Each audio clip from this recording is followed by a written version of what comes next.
इस मूवी के शुरुआत में हम लोग एक लड़की को देखते हैं जिसका नाम जेनिफर होता है और वो एक नॉवेलिस्ट है। वो बहुत अच्छी नॉवेल लिखा करती है, लेकिन वो अपने नॉवेल को लिखने के लिए एक शांत जगह चाहती थी, यानी एक ऐसी जगह जहाँ कोई ना हो और बिल्कुल शांति हो, ताकि वो अकेले रहकर वहाँ आराम से नॉवेल लिख सके। इसके बाद वो एक ऐसी जगह ढूंढ लेती है और वो वहाँ शिफ्ट हो जाती है। इस घर को उसने एक बूढ़े आदमी से रेंट पर लिया था, लेकिन वो घर जंगल के बीचों बीच एक सुनसान इलाके पर था। वहाँ जाते हुए वो रास्ता भूल जाती है। तभी उसे रास्ते में 3 लड़के मिलते हैं जो कि गैस स्टेशन पर होते हैं। ये तीनों जेनिफर से बातें करते हैं और उसके साथ फ्लर्ट करने लगते हैं। वो लोग जेनिफर को घर का रास्ता बताते हैं। जेनिफर के पूछने के बाद उन लड़कों को ये समझ में आ जाता है कि जेनिफर कहाँ रहती है। इसके बाद जेनिफर उस घर में पहुंच जाती है जहाँ की वो जाना चाहती थी। वहाँ पहुंचकर उसे काफी सुकून मिलता है, क्योंकि ये जगह भीड़ भाड़ वाले इलाके से काफी दूर थी, इसलिए यहाँ बहुत शांति थी। वो अपने सारे सामान को रखती है और वो अपने काम यानी नॉवेल लिखने में लग जाती है। वो यहाँ रहते हुए काफी अच्छा फील करती है। रात में जब वो अपने दोस्त से बात कर रही होती है, तभी उसे कुछ आवाजें आती हैं। वो आवाजें उसके घर से बाहर एक स्टोर रूम से आ रही थी। जब वो वहाँ चेक करने के लिए जाती है, तब वो देखती है वहाँ कोई नहीं है। वो ऐसा सोचती है जैसे ये आवाजें हवा के कारण आई होगी। इसके बाद वो फिर से वापस आती है और अपना ड्रिंक पीने लगती है, लेकिन तभी उसका ड्रिंक उसके कपड़ों पर गिर जाता है। इसके बाद वो वॉशरूम जाती है और अपने कपड़े को साफ करने लगती है, लेकिन वहाँ चुपके से कोई उसकी रिकॉर्डिंग कर रहा था। जब सुबह होती है तब वो जॉगिंग करने के लिए जाती है। वहाँ उसे पुराना सा एक घर दिखाई देता है। वो इस घर को देखकर बहुत हैरान होती है। जब वो इस घर से बाहर आती है, तब वो फिर से जॉगिंग करने लगती है। घर आकर जब वो नल चालू करती है, तब वो देखती है वहाँ से गंदा पानी आ रहा है। इसके बाद वो प्लम्बर को कॉल करती है। प्लम्बर यहाँ आता है और उस नल को ठीक कर देता है। जेनिफर बहुत खुश होती है और वो उस प्लम्बर को थैंक यू कहती है। इसके बाद हम 3 लड़कों को देखते हैं। इनमें से एक का नाम स्टैनली था और ये आदमी वही था जो कि उस दिन बाथरूम में जेनिफर की रिकॉर्डिंग कर रहा था। इस रिकॉर्डिंग को वो अपने साथियों को दिखाता है। ये लोग आपस में बात कर ही रहे होते हैं, तभी वो प्लम्बर वहाँ पहुँच जाता है। ये वही है जो कि जेनिफर के घर में गया था और उसके नल को ठीक किया था। वो इन तीनों से कहता है जेनिफर बहुत अच्छी है और उसने मुझसे बहुत अच्छे से बात की। ये तीनों उससे पूछते हैं क्या जेनिफर अकेले रहती है। ये लोग सोचते हैं अगर वो अकेली रहती होगी तब हम लोग भी वहाँ जाएंगे और उसका फायदा उठाएंगे और वहाँ जाकर मस्ती करेंगे। इसके बाद ये लोग आपस में काफी कुछ प्लान करते हैं। इसके बाद ये लोग जेनिफर के घर के आगे एक मरी हुई पक्षी को फेंक देते हैं। जेनिफर जब बाहर आती है, तब उसे ऐसा लगता है जैसे स्टोर रूम से फिर से आवाजें आ रही हैं। इसके बाद वो स्टोर रूम की तरफ जाती है, लेकिन इधर वो चारों लड़के जेनिफर के घर में घुस जाते हैं। इसके बाद जेनिफर अपने घर के अंदर आती है। जेनिफर को ये बात नहीं पता थी कि वो लड़के पहले से ही अंदर आ चुके हैं। वो लोग जेनिफर से पूछते हैं तुम यहाँ अकेले क्यों हो और यहाँ किस लिए आई हो। जेनिफर इन लोगों को बताती है मुझे नॉवेल लिखने के लिए एक शांत जगह चाहिए थी, इसलिए मैं यहाँ आई हूँ। उन्हीं में से एक लड़के का नाम जॉनी था। वो जेनिफर के पास आता है और वो जेनिफर को टॉर्चर करता है और वो बेसबॉल का बैट उसके चेहरे पर सटाकर उससे बोलता है तुम अपने दांत दिखाओ। जॉनी जेनिफर के साथ बहुत अजीब हरकतें करता है और वो उसके दांत तोड़ने की कोशिश करता है। ये सारे लड़के जेनिफर पर हंसते हैं और ये लोग उसका मजाक उड़ाते हैं। जेनिफर किसी तरह इन लोगों से भागकर जंगल में चली जाती है। तभी उसे एक पुलिस वाला दिखाई देता है। शरीफ के साथ एक बूढ़ा आदमी भी होता है। शरीफ उस बूढ़े आदमी से कहता है तुम अपने घर चले जाओ, मैं जेनिफर के साथ जाकर देखता हूँ इसके साथ क्या हुआ है।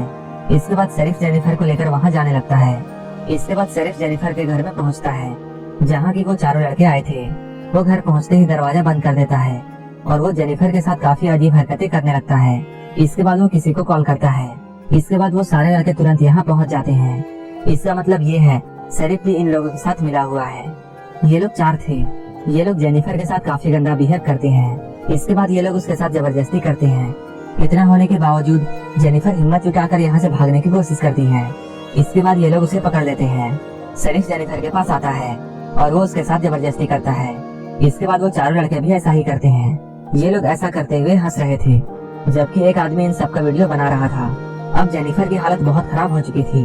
वो धीरे धीरे इन लोगों से दूर भागने की कोशिश करती है। भागते हुए वो एक ब्रिज पर पहुंच जाती है। ये लोग जेनिफर को मारने के लिए उसका पीछा कर रहे थे, लेकिन जेनिफर यहाँ से पानी में छलांग लगा देती है। ये लोग ऐसा सोचते हैं जैसे जेनिफर मर चुकी है। इसके बाद वो जेनिफर के घर में जाकर सारे सबूत मिटाते हैं और वो जेनिफर के सारे सामान को जला देते हैं, ताकि किसी को भी पता ना चले कि जेनिफर यहाँ आई थी।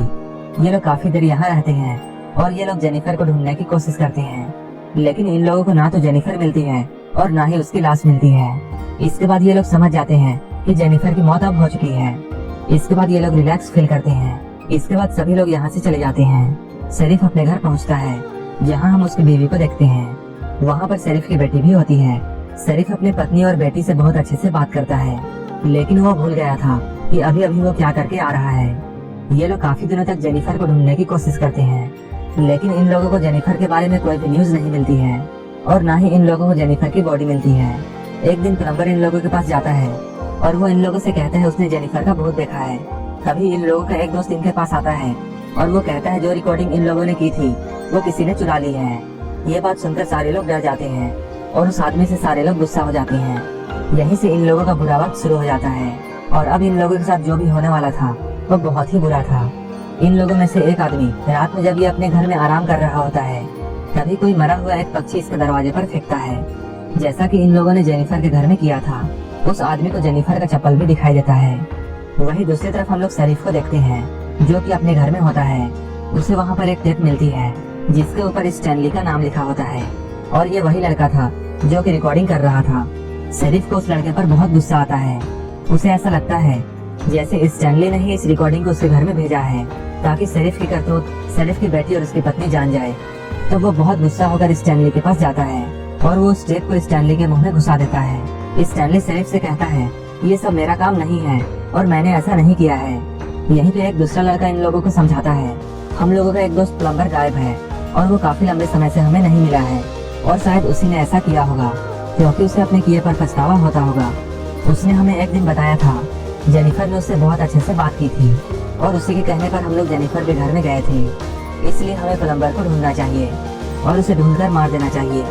शरीफ यहाँ उसके बाद मान जाता है और ये सारे लोग प्लम्बर को ढूंढने लगते हैं। इसके बाद हम लोग शरीफ को देखते हैं जो कि उस बूढ़े आदमी को मार देता है जिसे जेनिफर ने इस घर को रेंट में लिया था। शरीफ इस आदमी को इसलिए मारता है ताकि वो किसी को ये ना बताए कि जेनिफर यहाँ आई थी और वो अब मिसिंग है। इसके बाद हम लोग उस प्लम्बर को देखते हैं जो कि अभी बेहोश है। जब उसे होश में आता है तब वो देखता है जेनिफर उसके सामने बैठी हुई है। जेनिफर उस प्लम्बर के गले में रस्सी डालती है और उसे बेहोश कर देती है। वहीं हम स्टैनली के एक दोस्त को देखते हैं जिसे कुछ आवाजें आती हैं और वो उस आवाज का पीछा करते हुए जाने लगता है। स्टैनली भी उस आवाज को सुनते हुए वहाँ जा रहा था। ये लोग चलते हुए उस टूटे घर तक पहुँच जाते हैं। इसके बाद स्टैनली और उसका साथी घर के अंदर जाते हैं। स्टैनली का दोस्त घर के आगे से अंदर जाता है जबकि स्टैनली घर के पीछे से अंदर जा रहा होता है ताकि अगर जेनिफर घर के अंदर हुई तो ये दोनों उसे पकड़ सके। स्टैनली घर के पीछे के रास्ते की तरफ जा रहा होता है, लेकिन तभी जेनिफर उसके सामने आ जाती है। स्टैनली भी जेनिफर को देखता है। उसे देखकर वो बहुत गुस्सा हो जाता है और उसकी तरफ बढ़ने लगता है, लेकिन जैसे ही वो अपना कदम आगे बढ़ाता है उसका पैर एक ट्रैप में फंस जाता है। वो दर्द के मारे जोर जोर चिल्लाने लगता है। वो चिल्लाकर अपने दोस्त को बुलाता है। उसकी आवाज को सुनकर उसका दोस्त जल्दी से वहाँ आ जाता है, लेकिन जेनिफर पीछे से उसे मार देती है और उसे मारकर बेहोश कर देती है। जेनिफर अब 3 आदमियों को अपने कब्जे में ले चुकी थी। जेनिफर ने स्टैनली के दोस्त को एक बाथ टब के ऊपर बांध दिया था और उस बाथ टब में पानी आ रहा होता है, जबकि स्टैनली को जेनिफर ने जंगल में बांध दिया था। उसने पेड़ के साथ उसे जोर से बांध दिया था और जेनिफर उसकी रिकॉर्डिंग उसी तरह कर रही थी जैसा कि उसने जेनिफर के साथ किया था। इसके बाद जेनिफर उसके मुंह के अंदर मरा हुआ चूहा डाल देती है। इसके बाद वो मछली पकड़ने का कांटा लाती है और उसकी आंखों में डालकर पीछे के पेड़ से बांध देती है ताकि उसकी आंख हमेशा खुली रहे। इसके बाद वो मछलियों के कुछ टुकड़े करती है और वो मछलियों के टुकड़ों को स्टैनली के चेहरे पर लगा देती है ताकि चील और कौवा इसके महक से यहाँ आ जाए। इसके बाद हम लोग फिर से स्टैनली के उसी दोस्त को देखते हैं जिसे जेनिफर ने टब के ऊपर बांध दिया था। वो आदमी जेनिफर से बहुत माफी मांगता है। वो कहता है मुझे माफ कर दो, लेकिन जेनिफर अपना बदला लेना चाहती थी। वो उसे उसी बाथ टब में डुबाती है और उस बाथ टब में वो एसिड डाल देती है। बाथ टब के ऊपर 2 लकड़ियों के सहारे वो लड़का लेटा हुआ था, लेकिन जेनिफर उसमें से एक लकड़ी हटा देती है और अब वो लड़का बाथ टब में गिरने लगता है और वो बाथ टब एसिड से भरी हुई है। वो लड़का पानी में गिर जाता है। वहाँ गिरने के साथ ही उसका चेहरा जल जाता है। वहीं दूसरी तरफ हम लोग स्टैनली को देखते हैं जिसकी हालत बहुत बुरी हो चुकी थी। चील और कौवा यहाँ आकर उसके चेहरे को नोचते हैं। चील उसके आंखों को नोचकर खा गए थे। उससे बहुत दर्द होता है और वो इस दर्द से यहाँ मर जाता है। इसके बाद हम लोग स्टैनली के दोस्त को देखते हैं जो कि एसिड में गिरा था। जेनिफर जब उसे बाहर निकालती है तब उसका चेहरा बिल्कुल सड़ चुका था। इसके बाद जेनिफर अच्छे से तैयार होती है और वो उस गैस स्टेशन पर चली जाती है जहाँ पहली बार वो 3 लड़के उससे मिले थे। जेनिफर जब वहाँ पहुँचती है तब जॉनी उसे देखता है। जॉनी उसे देखकर उसकी तरफ बढ़ता है लेकिन जेनिफर अचानक एक लोहे के रड से उस पर वार करती है और उसे मारकर बेहोश कर देती है। उसे लाकर एक जगह पर बांध देती है। ये वही जगह होती है जहाँ इन लोगों ने जेनिफर के साथ गलत किया था। जेनिफर उसके साथ वैसा ही करती है जैसा जॉनी ने उसके साथ किया था। जेनिफर एक एक करके जॉनी के सारे दांत उखाड़ देती है और वो एक बड़े से कैंची लेकर उसके पार्ट्स को काट देती है और वो उसके पार्ट्स को काटने के बाद उसे उठाकर उसके मुंह में डाल देती है। वो दर्द से वहीं पर मर जाता है। इसके बाद अब सिर्फ 2 लोग बचे थे। एक था वो प्लम्बर और दूसरा था शेरिफ। प्लम्बर को उसने पहले से ही पकड़ कर रखा था। इसके बाद वो शेरिफ के घर में जाती है और वो उसकी बेटी को किडनैप कर लेती है। शेरिफ जब ये बात जानता है तब वो जल्दी से अपनी गाड़ी पर बैठता है। तब जेनिफर पीछे उसकी गाड़ी में बैठ जाती है और उसके सर पर वार करके उसे बेहोश कर देती है। जब शेरिफ को होश आता है तब वो देखता है वो एक टेबल के ऊपर बंधा हुआ है और वो प्लम्बर भी एक कुर्सी में बैठा हुआ है जो कि अभी बेहोश है। जेनिफर एक गन को प्लम्बर के हाथों में इस तरह बांधती है कि जैसे ही प्लम्बर अपने हाथ को हिलाता वो गन फायर हो जाती। तो प्लम्बर भी गन के सीधे में बैठा था। सारे सेटअप को कंप्लीट करने के बाद जेनिफर बाहर आकर बैठ जाती है और वो प्लम्बर के होश में आने का वेट करती है। प्लम्बर को जैसे ही होश आता है वो अपने हाथ को हिलाता है, तभी गन फायर हो जाती है जो कि शेरिफ के पीछे से होते हुए आगे से निकल जाती है और सीधा जाकर प्लम्बर को लगती है और यहीं पर प्लम्बर और शेरिफ की मौत हो जाती है। बाहर जेनिफर जैसे ही गोली की आवाज सुनती है वह बहुत खुश होती है क्योंकि उसने उन सारे लोगों को मार दिया था जिन्होंने भी उसके साथ गलत किया था। और यहीं पर यह मूवी खत्म हो जाती है।